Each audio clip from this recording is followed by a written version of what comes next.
Today marks 1731st day of day lessons, day reflections.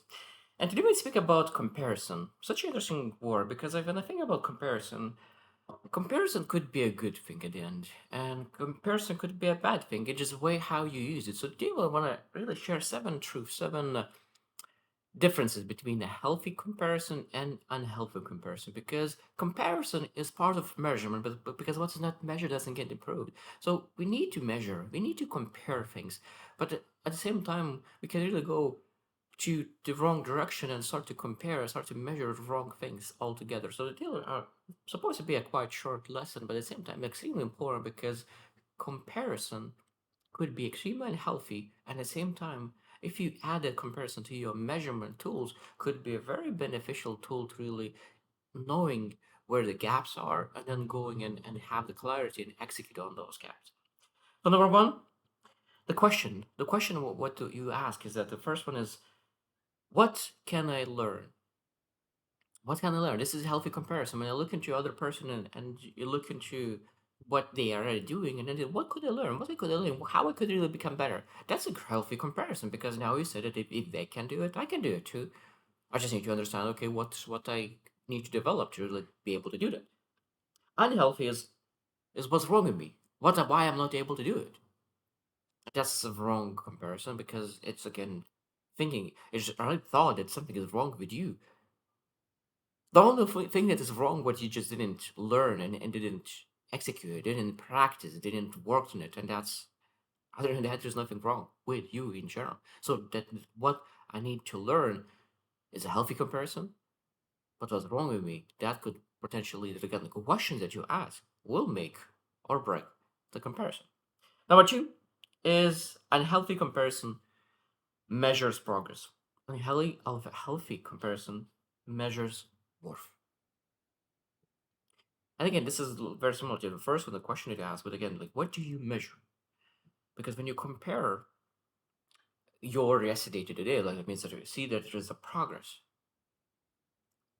But when you compare your worth, like how much worthy you are, because it's such an interesting thing it is that if you compare yourself based on results, and you compare yourself yesterday and compare yourself today, and the results are exactly the same, you might feel extremely terrible about yourself. Like, well, I compared my results was yesterday and my results today, and those are identical, and my worth is the same.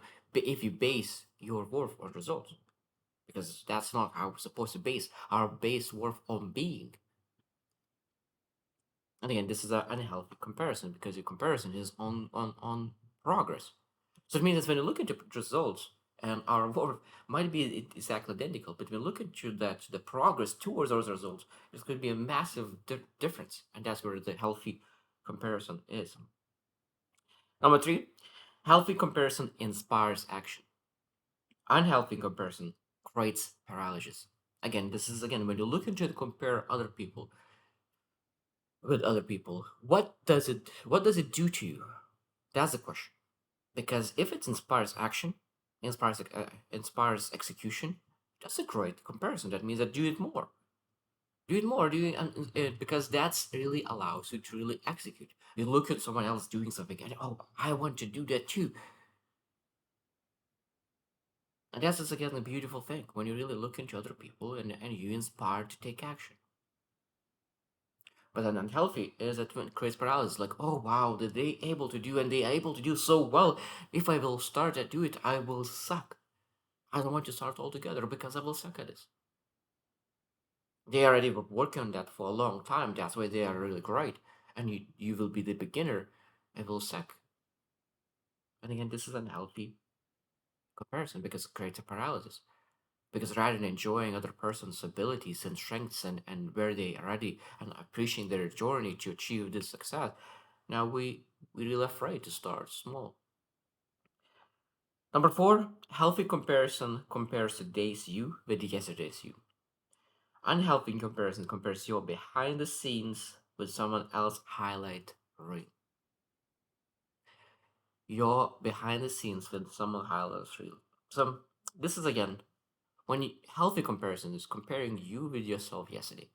That's most people know, but I know that including myself, even though I already started it, it's very, very, very easy to compare your first step with someone else's 100 step. So what I mean by that is that someone potentially was working on one skill set for 10 years. 10 years we're working on that skill. So they're extremely good at it. And now when you come in that field and really want to perform at that level as a person, that is impossible. And being able to say that I will compare only with myself, and maybe if I want to compare something, I will go and look into and compare myself with their first step. How did they look? And even though that when you look into, it might be even they look better at the first step because they had different background, different skill sets, different things that they before they came into that.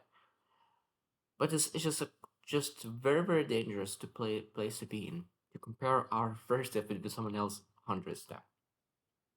Number fifth and number five is that healthy comparison respects different timelines, and unhealthy comparison ignores context. It means that sometimes when you look into when we compare, some people need only 1 year to achieve one success. Other person needs 5 years, and that is a healthy comparison. Knowing that because unhealthy comparison ignores context whatsoever.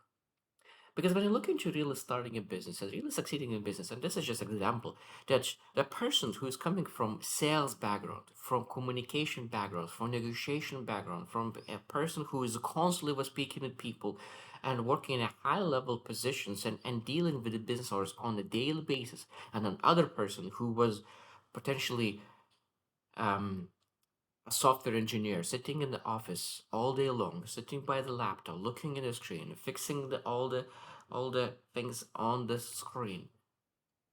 How different they will be when they will need to go and raise funds for their business.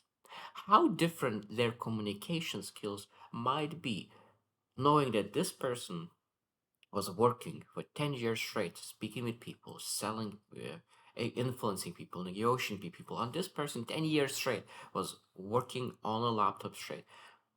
Now, this generalization, but most likely, this person who was speaking to people all day long for 10 years will outperform the person who is sitting on a laptop for 10 years because their communication skills is not as great unless of course they developed something extremely good.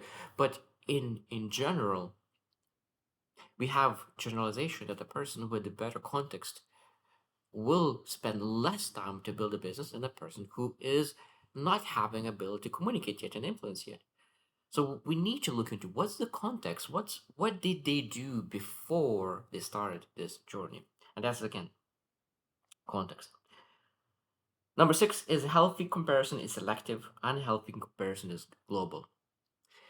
So that means that when we look into a person, we are very selective what we comparing with that person to. Like what do you compare specifically? What skill set do you compare? Because sometimes we can really say that I admire this person's communication. And I'm able to really learn from that communication. But at the same time, we can say that they are better than me. And you say better than me as a whole human being. They are better as a whole being because they are better at communication. Is that true? No, that's totally not true. They better at communication, not a better human being. So a healthy comparison is selecting one aspect of them. Is like they are a great communicator. I have so much to learn from them. They communicate so well, and I want to learn. I want to really adjust my communication. That's great. But if you say that they are better than me, how are you able to be better? How are you able to improve when you say that they are better than me? No, that's of course unhealthy comparison. And last one, number seven is healthy comparison ends with responsibility. Unhealthy comparison ends with resentment. And it's a beautiful thing. So that means that when you compare and you feel more responsible, have more ownership of your life, you have more clarity, and you know exactly what needs to be done, and go and do it. That's healthy comparison. But when you compare yourself and you feel resentment towards others, towards yourself, you have feel maybe shame, maybe guilt, maybe any other negative emotions, envy. At that moment, of course, is unhealthy comparison. So that means, what do you feel after comparison? Because after, healthy comparison is supposed to bring good emotions. Potential could be a light white jealousy. That white jealousy that really inspires you to take action. Because I believe in white jealousy, because white jealousy is the thing that really shows that I really want that too. He is able to do it. I am jealous, widely jealous. I'm happy for their success, but I know that I could do that too. That's a white jealousy. Envy is when you say that they don't deserve it. White jealousy is that I'm happy that they have it. I'm happy that they develop the skill set, but I'm willing to work towards that as well. If they're able to do it, I will be able to do it. This is white jealousy, and I think that's a beautiful thing. So how do you reflect as well? Because comparison is, I think that if we compare almost every single day, and if we every single day compare in an unhealthy way, that doesn't lead in the right place. So, seven principles to remember. So, we'll go very fastly from that. Compare to learn, not to judge. Measure the progress, not personal value.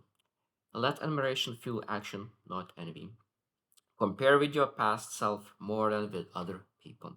Never ignore differences in context and timing.